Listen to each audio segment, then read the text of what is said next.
ఆయన భూమి మీదకి వచ్చి తన ప్రజలను వారి పాపముల నుండి విడిపించడానికి తానే పాపము లేని పరిశుద్ధ రక్తాన్ని ఒలికించి చిందించి ఏం చేసినాడో తెలుసా? తండ్రి అని పిలిచి భాగ్యం కలగజేసినాడు. తండ్రితో సంధి చేసినాడు. తండ్రితో అన్యోన్య సహవాసం కలగజేసినాడు. హల్లెలూయా. అంతకంటే ముందు, యేసు ప్రభు కంటే ముందు బాప్తిసం ఇచ్చి యోహాను వరకు ఎవరు కూడా తండ్రి అని సంబోధించలేదు దేవుణ్ణి. ప్రభువా, దేవా, యెషయా ప్రవక్త అంటాడు, అయ్యో నేను నశించి తిని. మోషే ప్రభువా అని అంటాడు. తండ్రి అని ఎవరు విలువలేదు.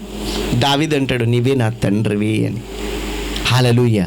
మరలా తిరిగి మానవాళికి దేవుడు నేర్పిస్తున్నాడు, పరలోకమందున్నమ్మా దేవానా, ప్రభువానా, పరలోకమందున్నమ్మా. హల్లెలూయా. మిమ్మల్ని తయారు చేసుకున్నదే తనకు పిల్లలుగా ఉండడానికి బిడ్డ. కానీ మీరు ఏం చేసినారో తెలుసా?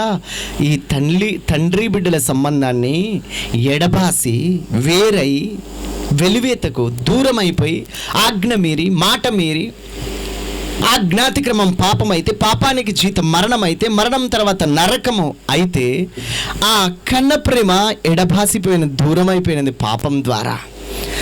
ఆ పాపం ద్వారా ఎడబాసిన ఆ బంధాన్ని, అన్యోన్య సహవాసాన్ని తిరిగి కట్టడానికి తన పరిశుద్ధ స్థలమును విడిచి నిత్య నివాసి, పరిశుద్ధుడు, మహోన్నతుడు, అతి పరిశుద్ధమైన స్థలాన్ని విడిచి దేవునితో కూడా నివసించుట, ఉండుట విడిచిపెట్టకూడని భాగ్యమని ఎంచుకొనలేదు, కానీ విడిచిపెట్టి నీకోసం నా కోసం మట్టి మనిషిగా పుట్టినాడా. హల్లెలూయా. మనుషుని పోలిక ధరించుకున్నాడు, మనుషుని పోలికగా పుట్టినాడు, దాసుని స్వరూపం ధరించుకున్నాడు, తన్ను తాను రిక్తునిగా చేసుకున్నాడు. ఎందుకో తెలుసా?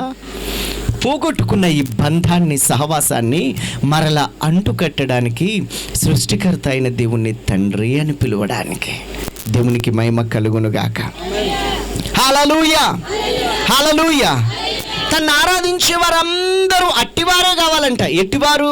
దేవుడా నాకు ఈ అవసరం ఉంది ఇయ్యవా, దేవుడా నాకు ఈ ప్రాబ్లం ఉంది తీర్చవా, దేవుడా నాకు ఈ అప్పు ఉంది తీయవా.